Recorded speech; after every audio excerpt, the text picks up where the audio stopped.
조석으로 일교차가 매우 크기는 하지만 낮 시간만큼은 완연한 봄입니다. 봄이 되니까 저도 목양실 안에 있기보다는 창가에 나와서 창가에 등을 지고 앉아 일할 때가 더 많이 있습니다. 그러다 이따금 창밖을 내다보면 따사로운 햇살과 푸름을 더해가는 실록이 마음을 신선하게 합니다. 길을 걷는 사람들, 산보를 하거나 자전거를 타는 사람들에게서 활기가 느껴집니다.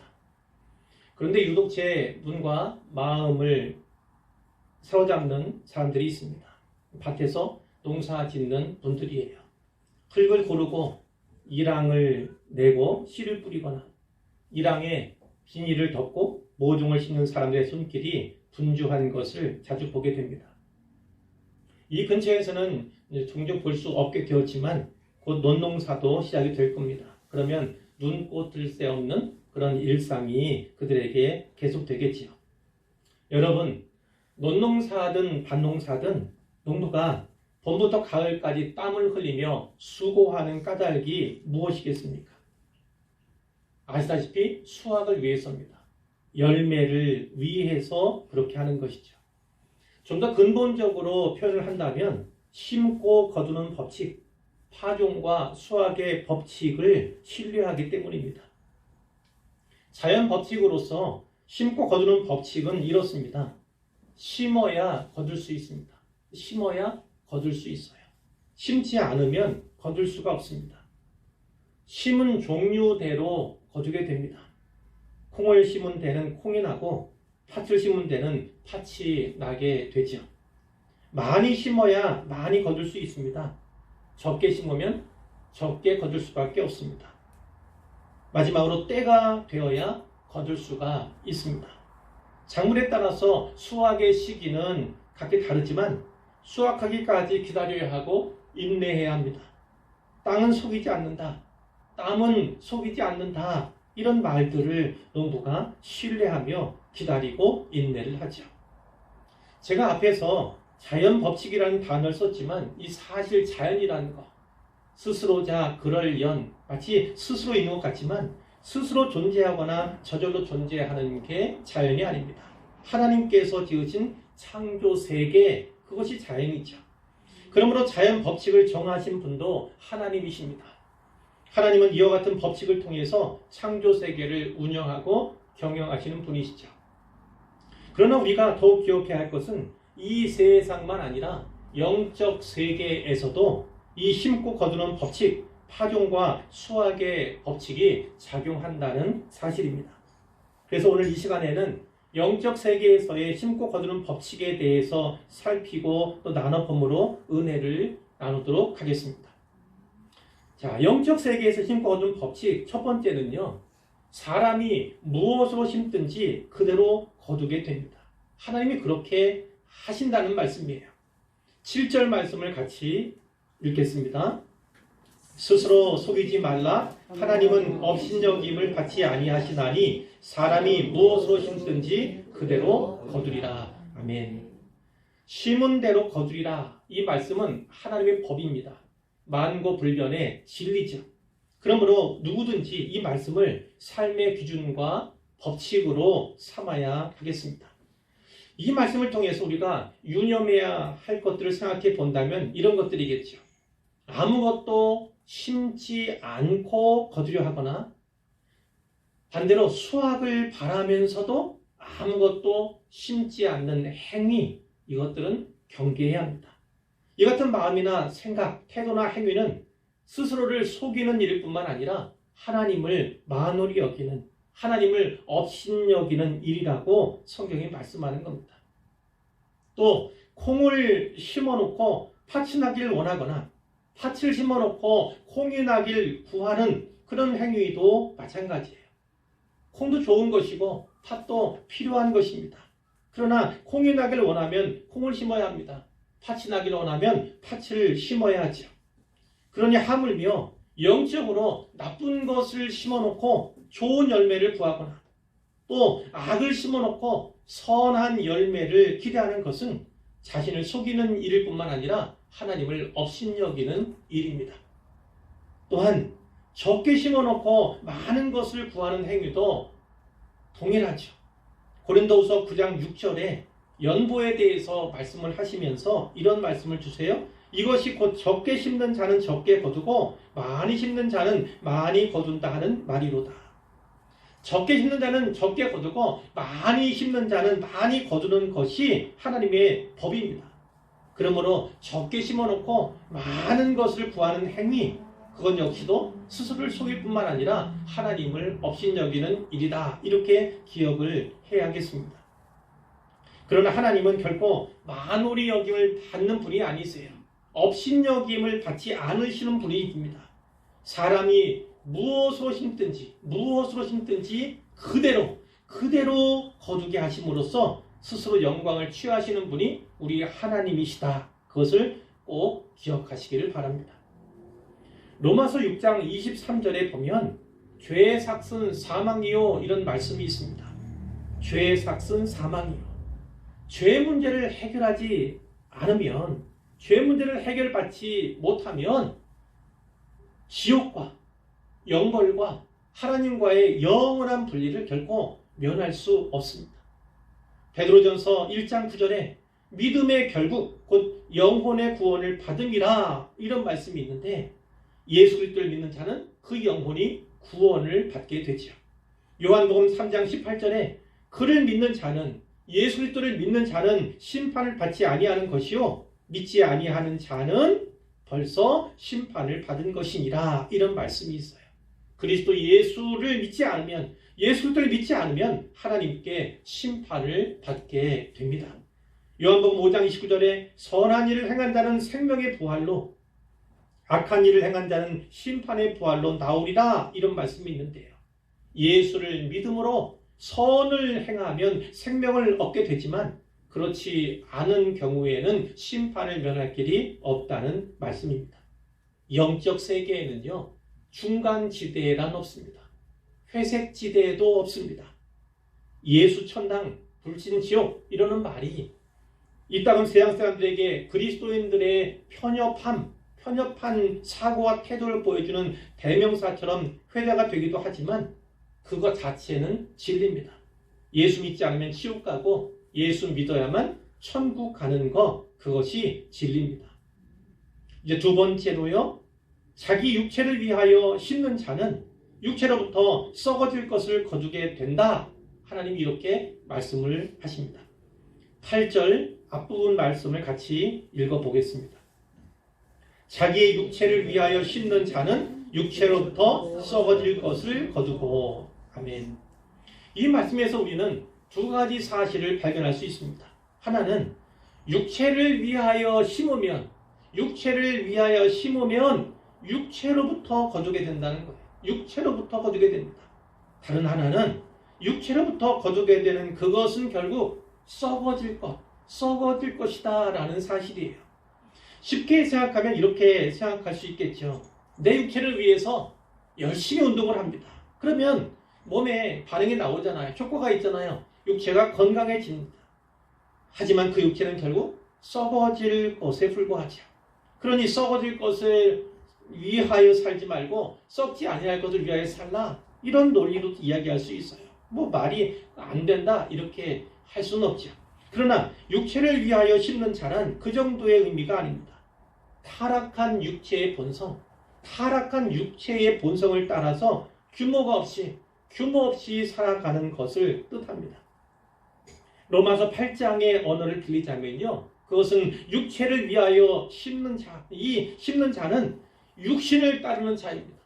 육신을 따르는 자, 또 육신에 있는 자입니다. 그리고 육신대로 사는 자를 말합니다. 로마서 8장 5절 이하에 보면요, 육신을 따르는 자의 특징이 있습니다. 육신을 따르는 자는 육신의 일을 생각합니다. 육신의 일을 생각한다, 이렇게 성경이 말씀하고, 그 육신의 생각은 무엇이냐면 사망이라고 말씀합니다. 육신의 생각은 결국 사망이고, 그 생각, 그 일을 생각하는 것이, 또 따르는 것이 육신을 따르는 자의 삶이다, 이렇게 말씀을 해요. 자, 그 결과는 어떻게 됩니까? 하나님과 원수가 된다. 왜 하나님과 원수가 됩니까? 하나님의 법에 굴복하지 아니할 뿐 아니라 할 수도 없습니다. 하나님의 법이라고 주어진 그것에 굴복하지 않고 그것을 굴복할 수도 없는, 결국은 하나님과 원수가 된다, 이렇게 말씀을 하고 있어요. 두 번째 표현이죠. 육신에 있는 자. 이 육신에 있는 자들은 결코 하나님을 기쁘시게 할 수가 없습니다. 이 육신에 있는 자는 어떤 표현이냐면 성령께서 내 안에 내주하지 않은 자, 성령 하나님이 내 안에 계시지 않는 자, 그들이 바로 육신에 있는 자입니다. 그리고 육신에 있는 자는 육신대로 살게 되는 거예요. 육신에게 사는 자는 어떻습니까? 육신에게 지는 자예요, 지는 자. 육신에게 져서 육신대로 살고 그러다가 반드시 죽게 되는 것이 이 육신대로 사는 자의 모습입니다. 갈라디아서 5장 19절 이하에 육체에 관한, 육체의 일에 관하여 이렇게 말씀하고 있어요. 육체의 일은 분명하니 곧 음행과 더러운 것과 호색과 우상숭배와 주술과 원수 맺는 것과 분쟁과 시기와 분냄과 당짓는 것과 분열함과 이단과 투기와 술취함과 방탕함과 또 그와 같은 것들이라. 경계하노니 이런 일을 하는 자들은 하나님의 나라를 유업으로 받지 못할 것이요. 이렇게 하나님께서 말씀하고 계세요. 육체의 일이 무엇인가 하죠. 같은 책 5장 24절에 보면 그리스도 예수의 사람들은 육체와 함께 그 정욕과 탐심을 십자가에 못 박았느니라, 이런 말씀을 우리에게 주십니다. 사랑하는 성도 여러분, 자기 육체를 위하여 심는 자는 육체로부터 썩어질 것을 거둘 뿐임을 반드시 기억하시기를 바랍니다. 썩어질 것은 영원하지 않습니다. 생명과는 무관합니다. 그러니 육체도 정욕과 탐심도 다 십자가에 못 박으시기를 주님의 이름으로 축원합니다. 아멘. 이제 세 번째 영적 세계에서의 심고 거두는 법칙에 대해서 말씀을 드릴 것인데, 성령을 위하여 심는 사람은 성령으로부터 영생을 거두게 된다는 거예요. 성령으로부터 영생을 거두게 된다. 8절 뒷부분의 말씀을 같이 읽겠습니다. 성령을 위하여 심는 자는 성령으로부터 영생을 거두리라. 아멘. 이 말씀에서도 두 가지 사실을 발견할 수 있죠. 하나는 성령을 위하여 심으면 성령으로부터 거두게 된다는 거예요. 다른 하나는 성령으로부터 거두게 되는 그것은 결국 영생이라는 사실이에요. 영원한 가치, 생명의 가치가 있는 것이라는 말씀이죠. 그럼 성령을 위하여 심는 자는 어떤 사람을 가리키는 것일까? 역시나 이 로마서 8장, 아까 보았던 그 본문이에요. 8장을 통해서 살펴볼 텐데 거기는 이렇게 되어 있습니다. 영을 따르는 자. 영어 성경에 보면 그 영이 성령 이렇게 번역되고도 있습니다. 또 영에 있는 자, 하나님의 영으로 인도함을 받는 사람, 이렇게 표현이 되고 있어요. 자, 살펴보죠. 육신을 따르는 자는 육신의 일을 생각하지만 영을 따르는 자는 영의 일을 생각한다. 성령을 따르는 자는 성령의 일을 생각한다. 이렇게 말씀하고 있고요. 육신의 생각은 사망이었잖아요. 그러나 영의 생각은 생명과 평안이다. 이렇게 말씀해주고 있습니다.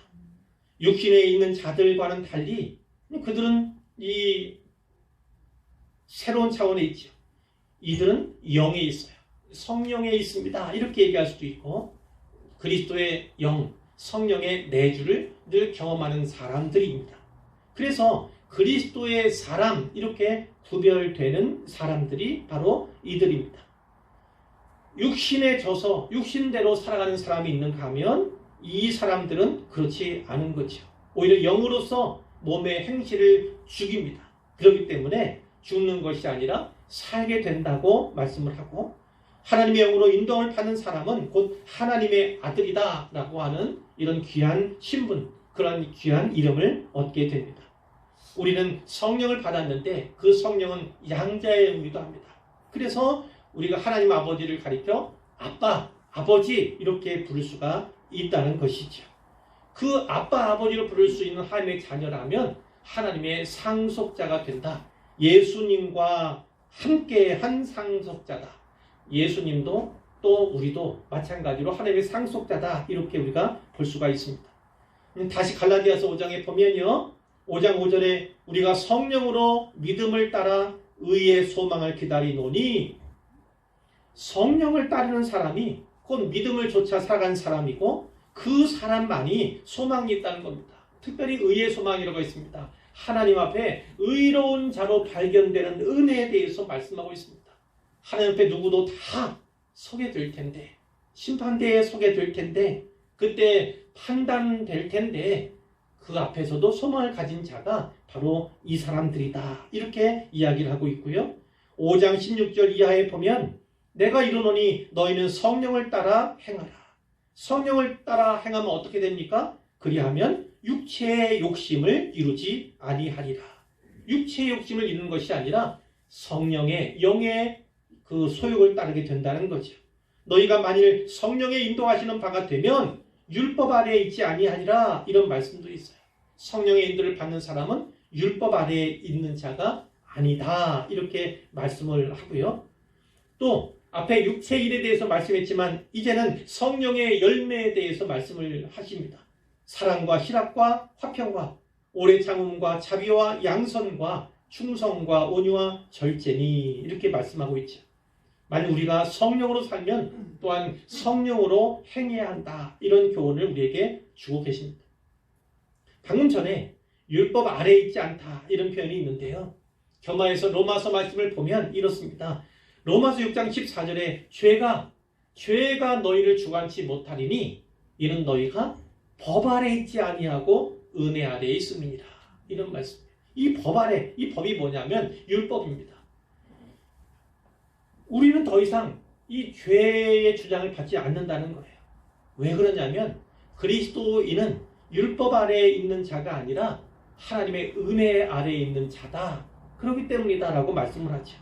로마서 8장 1절로 2절에도 보면 그러므로 이제 그리스도 예수 안에 있는 자에게는 결코 정죄함이 없나니 정죄는 무엇을 기준으로 정죄받습니까? 바로 법을 통해서요. 율법을 통해서 정죄받는 것인데 그 정죄함이 면제되었다는 거예요. 없다는 것입니다. 왜 그렇습니까? 이는 그리스도 예수 안에 있는 생명의 성령의 법이 죄와 사망의 법에서 너를 해방하였습니다. 이 죄와 사망의 법이 바로 율법입니다. 율법에서 죄 짓고 그 삭스로 사망을 얻을 수밖에 없는 그 신분에서 해방되었다는 겁니다. 하나님께서 우리를 법 아래에서 은혜 아래로 옮겼기 때문에 그 자유와 해방을 누리게 되었다. 분명하게 말씀해 주시는 것이죠. 사랑하는 성도 여러분, 이 성령을 위하여 심는 것, 그것이 무엇이겠습니까? 이렇게도 볼 수 있어요.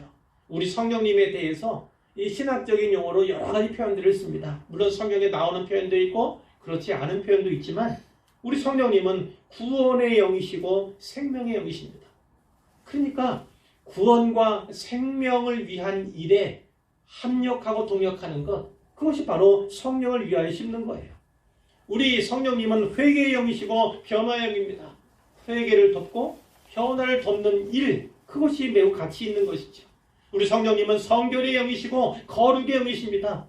그 성결과 거룩에 동역하며 뿐만 아니라 다른 이들을 그 성결과 거룩의 세계로 인도하는 일, 그것이 바로 성령을 위하여 심는 거예요. 우리 성령님은 진리의 영이십니다. 그렇기 때문에 진리를 전하는 것. 우리 성령님은 보혜사십니다. 그렇기 때문에 그 보혜사의 그 일을 역시 돕는 것. 우리 성령님은 사역의 영이십니다. 그래서 사역을 하거나 사역을 돕는 것이 성령을 위하여 심는 것입니다. 이렇게 성령님을 따라서 인도함을 받고 성령의 사역을 돕는 일이 바로 영원한 복과 영원한 생명을 얻는 길이다. 성경이 분명히 우리에게 이렇게 말씀해 주고 계십니다. 이게 네 번째인데요. 때가 이르면 거두게 될 줄 믿고, 때가 이르면 거두게 될 것을 믿고 선을 행하되 낙심하거나 포기하지 않아야 합니다. 9절 말씀을 같이 읽겠습니다. 우리가 선을 행하되 낙심하지 말지니 포기하지 아니하면 때가 이르매 거두리라. 아멘. 사람은 오직 믿음으로만 구원을 받습니다. 선행으로 구원받는 게 아니죠. 그러나 구원받은 그리스도인이라면 마땅히 선을 행해야 합니다. 선한 일과 착한 일을 해야만 하죠. 빌립보서 1장 3절 이하에 이런 말씀이 있습니다. 사도 바울이 빌립보 교회를 향해서 그 교우들에게 이렇게 편지를 했죠. 내가 너희를 생각할 때마다 나의 하나님께 감사한다. 간구할 때마다 너희를 위하여 항상 기쁨으로 간구한다. 그러면서 이런 말씀을 하세요. 너희가 첫날부터 이제까지, 너희들을 만난 첫날부터 지금 이 시간까지 복음을 위한 일에 참여하고 있기 때문이라. 너희 안에서 착한 일을 시작하신 이가 그리스도 예수의 날까지 이루실 줄을 우리는 확신한다. 이런 말씀을 하세요. 너희 안에, 우리 안에 착한 일을 시작하신 이가 누굽니까? 바로 예수님이에요. 우리 안에 착한 일을 시작하신 이입니다. 근데 이 본문에 보면 이 착한 일을 무엇으로 볼 수 있느냐면 바로 복음을 위한 일이라는 겁니다. 복음을 위한 일. 예수님 자신이 복음이고 그분의 사역이 복음이며 그분의 성품이 복음이잖아요. 그 예수님을 우리 하나님께서 보내셨다는 것이 또한 복음입니다. 이 모든 것, 이 복음의 일에 참여하는 것 자체가 우리가 신자가 행하는 착한 일이다. 이렇게 말씀을 하시는 것이죠. 디도서 2장 14절에도 보면 이런 말씀이 있어요. 그가 우리를 대신하여 자신을 주심은 모든 불법에서 우리를 속량하시고 우리를 깨끗하게 하사 선한 일을 열심히 하는 자기 백성이 되게 하려 하심이라. 이런 말씀이에요. 하나님께 친히 십자가 그리고 부활, 우리로 하여금 속량, 구속해 주는 은혜가 무엇입니까? 결국 선한 일을 열심히 하는 자기 백성이 되게 하심이라고 말씀하는 것이죠. 야고보서 2장 15절 16절에 사도 야고보가 이 구원의 믿음, 진짜 구원받을 만한 믿음은 행함에 있는 믿음이다. 이렇게 말씀을 하면서 한 가지 신뢰를 들죠. 만일 형제나 자매가 헐벗고 일용할 양식이 없는데, 입을 것이 없고 먹을 것이 없어요. 너희 중에 누구든지 그에게 이르되 평안히 가라. 평안을 빌어주는 것은 좋은 것입니다. 그러나 헐벗고 일용할 양식이 없는 가운데 단지 평안만을 빌어주는 것. 덥게 하라. 추운데 옷 좀 입어라. 배부르게 하라. 또 배 줄였으니까 많은 것을 먹어라. 이렇게 얘기하면서 정작 쓸 것을 주지 아니하면 무슨 유익이 있겠느냐. 이렇게 말씀하고 계세요. 헐벗고 일용할 양식이 없는 사람에게는요, 무엇보다 입을 것이 필요합니다. 무엇보다 먹을 것이 필요하다는 거예요. 참된 믿음이란 바로 그 필요를 채워주는 것이라고 우리에게 말씀해 주시는 거예요. 그러나 이것이 복음과 관련되면 무엇입니까? 바로 예수의 마음으로 그렇게 해야 한다는 것입니다. 그러면 예수의 마음으로 행하는 그 모든 행위가 물질로 덮고 구제하는 그 행위가 바로 복음을 위한 일이다. 하나님 기뻐하시는 일이다. 이렇게 말씀을 드릴 수가 있겠어요. 시편 126편 5절과 6절에 우리가 잘 아는 말씀이 있죠. 눈물을 흘리며 씨를 뿌리는 자는 기쁨으로 거두리로다. 울며 씨를 뿌리러 나가는 자는 반드시 기쁨으로 그 곡식단을 가지고 돌아오리로다. 이 말씀을 제가 잠깐 생각하면서 선교의 맥락으로 제가 이해해 봤어요. 씨를 뿌리는 것은 바로 여기서 뿌리는 겁니다. 씨를 뿌리러 나가는 것은 이 땅이 아니라 타국에 가서 선교지에 가서 그렇게 하는 것이죠. 그러나 이 땅에도 뿌리는 것이든 타국에서 심는 것이든 다 약속이 있습니다. 기쁨으로 거두게 될 약속, 반드시 기쁨으로 곡식단을 가지고 돌아오게 될 것이라는 약속이 우리에게 주어져 있다는 것이죠. 국내 선교이든 또 세계 선교이든 때로 그것이 더딜지라도 때로 그것이 답답할지라도 반드시 열매가 있을 것을, 반드시 거두게 될 것을 약속하신 그 말씀을 기억하시고 믿으시기를 바랍니다. 하지만 우리의 경험으로도 알잖아요. 때로 낙심이 되는 일도 있고 포기하고 싶은 때도 없지 않아 있습니다. 어느 때 그러던가요? 무엇보다 결과가 나오지 않을 때요. 원하는 결과가 나오지 않을 때, 속히 열매가 맺히지 않을 때, 빨리 변화되지 않을 때 이런 마음들이 듭니다. 이럴 때 하나님이 주는 이 말씀들을 우리가 기억하고 묵상해야 하죠. 전도서 3장 1절로 2절에 잘 아는 말씀이에요. 범사에 기한이 있고 천하만사가 다 때가 있다. 날 때가 있고 죽을 때가 있으며, 두 번째로 심을 때가 있고 심은 것을 뽑을 때가 있다. 뽑을 때도 있지만 거둘 때, 이렇게 생각하셔도 됩니다. 심을 때가 있고 심은 것을 거둘 때가 있다는 거예요. 천하만사에 다 때가 있듯이 하나님의 일, 하나님과 동역하는 이 사역에도 때가 있다는 거예요. 그러니까 우리의 중요한 건 무엇이냐면 하나님의 때, 내 때가 아니라 하나님의 때가 중요하다는 말씀을 드리고 싶어요. 야고보서 5장 7절에 이런 말씀이 있습니다. 그러므로 형제들아, 주께서 강림하시기까지 길이 참으라. 길이 참으라. 보라, 농부가 땅에서 나는 귀한 열매를 바라고 길이 참아 이른 비와 늦은 비를 기다리나니 너희도 길이 참고 마음을 굳건하게 하라. 주의 강림이 가까우니라. 주님의 재림을 기다리는 것뿐만 아니라 그 안에 우리에게 맡겨주신 그 사역들, 그 사명과 관련된 일들, 복음의 일들, 그것을 할 때는 길이 참는 게 능사입니다. 속히 이루어지는 경우는 적어요. 하나님의 때가 내가 바라는, 원하는 그 때와 다를 수 있어요. 그렇기 때문에 길이 참고 기다리는 것, 그것이 또 우리 믿음의 크기를 가늠하는 그런 잣대가 되기도 하는 거죠. 이렇게도 얘기할 수 있습니다. 조급한 마음이 들면 서두르게 됩니다. 그래서 일찍이 수확을 하게 돼요. 그러면 그 수확물이 어떻습니까? 내가 원하던 그 수확물이 아닐 수 있죠. 쭉정이 열매를 거두게 될 수 있어요. 나는 그렇게 생각하지 않았지만 본의 아니게 뜻하지 않게 농사를 망치는 그런 일이 벌어질 수도 있다는 거예요. 고린도전서 3장 5절 이하에 이런 말씀이 있습니다. 그런즉 아볼로는 무엇이며 바울은 무엇이냐? 아볼로는 무엇이며 바울은 무엇이냐? 그들은 주께서 각각 주신 대로 너희로 하여금 믿게 한 사역자들이니라. 아볼로도 사역자, 이 바울도 사역자라는 거예요. 그냥 나는 심었고, 나는 누굽니까? 바울이에요. 바울은 심었어요. 아볼로는 그 심은 것에 물을 주었습니다. 오직 하나님께서 자라나게 하셨나니. 그런즉 심는 자나 물 주는 이는 아무것도 아니로되 오직 자라게 하시는 이는 하나님뿐이시니라. 심는 이와 물 주는 이는 한 가지나 각각 자기가 일한 대로 자기 상을 받으리라. 이렇게 말씀하고 있어요. 사람마다 사역이 다를 수 있습니다. 그리고 역할이 다를 수 있어요. 어떤 님은 심는 역할을 합니다. 어떤 사람은 물을 주는 역할을 하는 거예요. 그러나 기억해야 할 것은요, 자라게 하시는 분, 거두게 하시는 분은 하나님뿐이시라는 거예요. 자라게 하시고 거두게 하시는 분은 하나님뿐이시다. 그러니 어떻게 이해합니까? 내가 심었다고 해서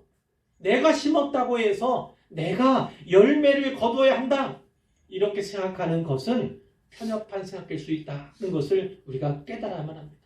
내가 심었다고 할지라도 그것이 내가 수확할 수 있을지 없을지는 몰라요.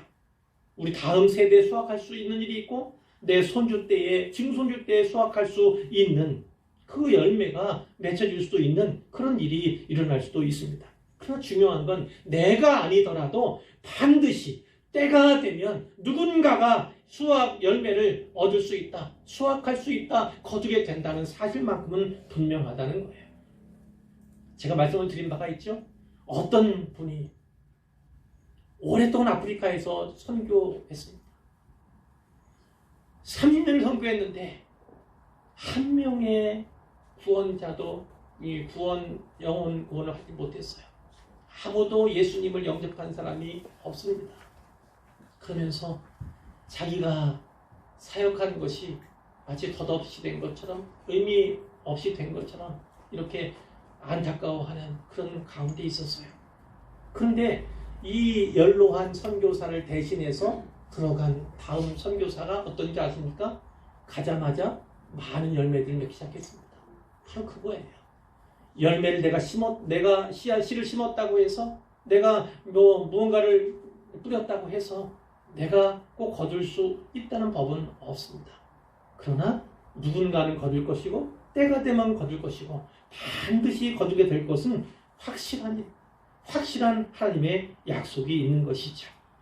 자, 성과나 결실이 내게 있지 않다고 불평할 필요가 없습니다. 히브리서 6장 10절에 보면 하나님은 너희 행위와 그의 이름을 위하여 나타낸 사랑으로 이미 성도를 섬긴 것과 이제도 섬기고 있는 것을 잊어버리지 아니하시느니라. 이런 말씀이 있어요.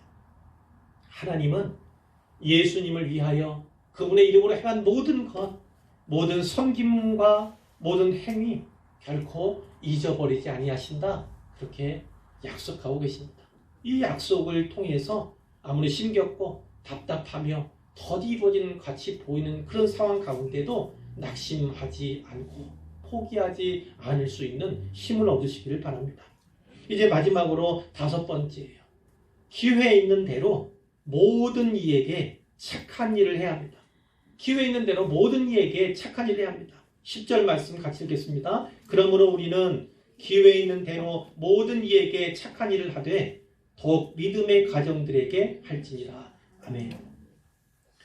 우리는 착한 일, 선한 일을 기회 있는 대로 해야 합니다. 기회 있는 대로. 기회가 되면 그 기회를 선용하여 놓치지 않고 해야 한다는 거예요. 그러나 이것은 달리 해석할 수도 있어요.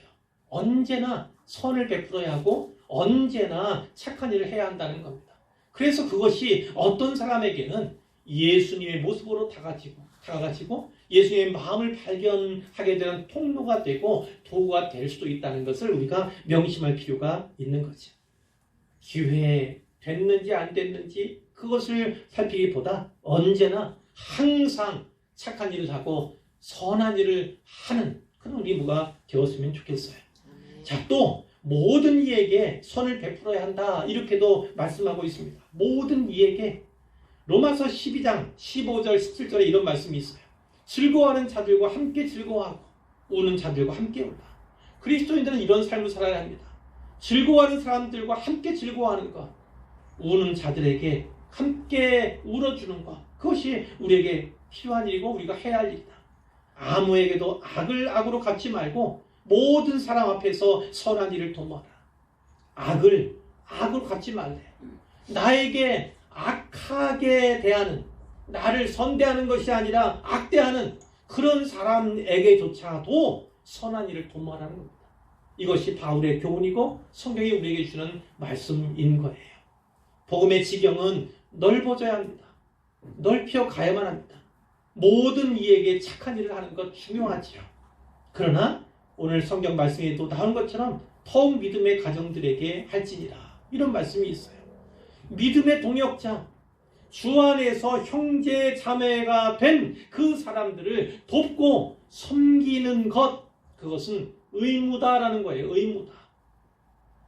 세계 선교를 하고 나아가 지경을 넓히고 큰일 하는 것 중요하죠.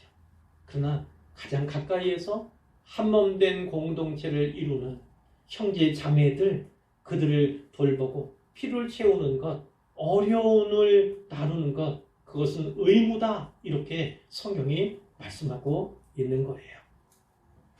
사랑하는 성도 여러분, 몇 가지 영적 세계에서의 신고하는 법칙에 대해서 살펴보았는데 나중에 또 유튜브 통해서 다시 한번 들으시기를 바랍니다. 그리고 마음에 더 새기시기를 바라요. 그런데 각종 작물들과는 달리 이 복음의 씨앗은요, 봄에만 뿌리고 또 봄에만 심어야 하는 게 아니죠. 언제나 항상 심을 수 있는 것이 바로 복음과 관계된 거예요. 하지만 이 봄에는요, 들판에 농부가 열매를 바라고 결실을 바라고 땀 흘리며 수고하는 그런 모습들을 보면서 또 성경이 그들에 대해서 어떻게 묘사하고 있는가를 생각하면서 이 봄에 더욱더 열심히 복음을 심는 일을 해야겠다. 그런 다짐을 하는 것은 매우 타당하다. 이렇게도 말씀을 드릴 수 있습니다. 이 봄에는요, 복음의 씨앗을 심었으면 좋겠어요. 복음의 일을 했으면 좋겠습니다. 성령의 일을 담당했으면 좋겠어요. 선을 베풀었으면 좋겠습니다. 하나님 나라를 위해 심고 주의 몸된 교회를 위해 심고 그리고 우리의 교우를 위해 심고 이웃을 위해 심고 다음 세대를 위해 심는 우리 모두가 되었으면 좋겠어요. 예루살렘에서 심고 사마리아에서도 심는, 또 유대에서도 심는, 그리고 열방 가운데서도 땅 끝에서 심는 우리 모두가 되기를 우리 주님의 이름으로 축원합니다.